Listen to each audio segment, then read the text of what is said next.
की आखिरी पुत्रदा एकादशी को लेकर लोगों के मन में बहुत बड़ी असमंजस की स्थिति बनी हुई है, क्योंकि इस बार पुत्रदा एकादशी 2 दिनों की पड़ रही है और लोग इस कंफ्यूजन में हैं कि हमें पुत्रदा एकादशी का व्रत 30 दिसंबर को रखना चाहिए या 31 दिसंबर को, और इसके अलावा हमें अपने व्रत का पारण कब और कैसे करना चाहिए। ये सारी अद्भुत जानकारी हम आपको इस वीडियो में देने वाले हैं।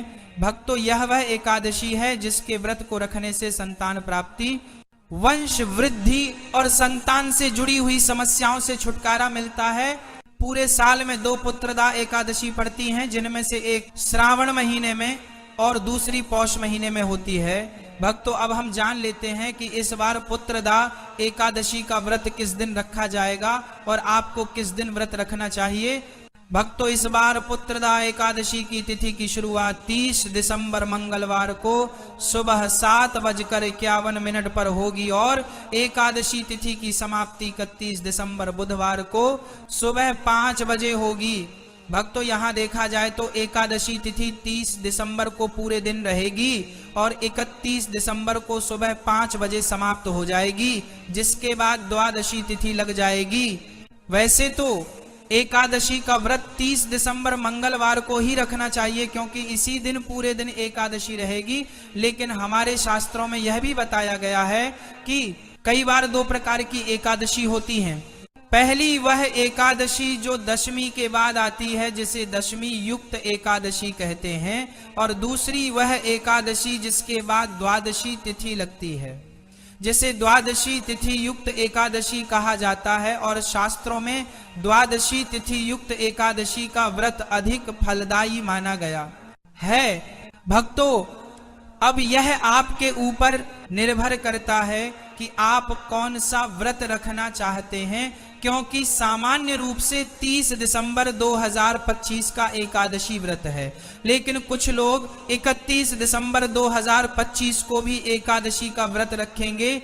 भक्तों, अब आपको यह समझना होगा कि व्रत का पारण किस दिन और किस शुभ मुहूर्त में करना है, क्योंकि एकादशी व्रत का पारण हमेशा शुभ मुहूर्त में ही किया जाता है, तभी व्रत का पूर्ण फल प्राप्त होता है।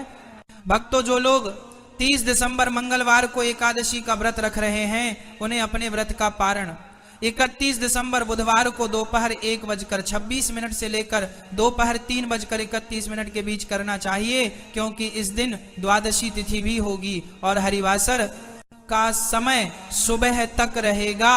हरिवासर काल में व्रत नहीं खोला जाता, इसलिए पारण दोपहर में ही शुभ रहेगा। भक्तों, जो लोग 31 दिसंबर को पुत्रदा एकादशी का व्रत रखेंगे, उन्हें अपने व्रत का पारण 1 जनवरी 2026 गुरुवार को सुबह 7:14 से लेकर सुबह 9:18 के बीच करना चाहिए, क्योंकि इस दिन हरिवासर का समय नहीं रहेगा और आप द्वादशी युक्त एकादशी का व्रत रख रहे होंगे। भक्तों, यह पुत्रदा एकादशी इस महीने में पड़ने वाली तीसरी एकादशी है, इसलिए इसका महत्व बहुत अधिक बताया गया है। और यह आवश्यक नहीं है कि यह व्रत केवल संतान प्राप्ति के लिए ही रखा जाए, बल्कि आप अपनी किसी भी मनोकामना की पूर्ति के लिए इस व्रत को रख सकते हैं। भक्तों, इस व्रत में आप पानी पी सकते हैं, चाय पी सकते हैं और फलाहार कर सकते हैं। एकादशी व्रत रखने वाले भक्तों को सुबह जल्दी उठकर स्नान करके व्रत का संकल्प लेना चाहिए और पूरे दिन ओम नमो भगवते वासुदेवाय नमः मंत्र का जाप करना चाहिए। शाम के समय भगवान विष्णु और माता लक्ष्मी की पूजा करके दीपक जलाना चाहिए और अगले दिन शुभ मुहूर्त में व्रत का पारण करना चाहिए। भक्तों, व्रत रखने वाले व्यक्ति को दशमी तिथि के दिन एक समय शुद्ध और सात्विक भोजन